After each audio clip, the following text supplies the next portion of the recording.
বুঝো না? হ্যাঁ, আমি আমার বাবার সঙ্গে কোথায় যাচ্ছি বলতো? তুমি আর বাগান বাড়ি। আমার জন্মদিন ছিল, তাতে বাবা আমাকে ঘুরতে নিয়ে গেছিল। সেই চিড়িয়াখানা ছিল। বাবা নিয়ে ঘুরতে গেলে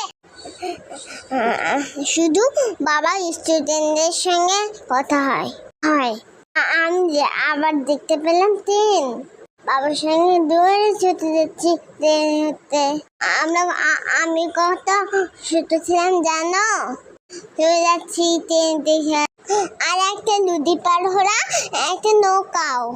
এটা চলে এসেছে ট্রেন। খুব মজা পাচ্ছিলাম। আমাকে ট্রেনে উঠালো বাবা আর মা।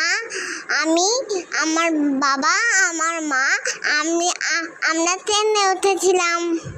পাশে ছিল একটা মস্ত বড় ডাইনোসর। আমি শুধু ডাইনোসরের দিকে তাকাচ্ছিলাম। আমি ভয় পাচ্ছিলাম তো, তার জন্য বাবা করে বসেছিলাম।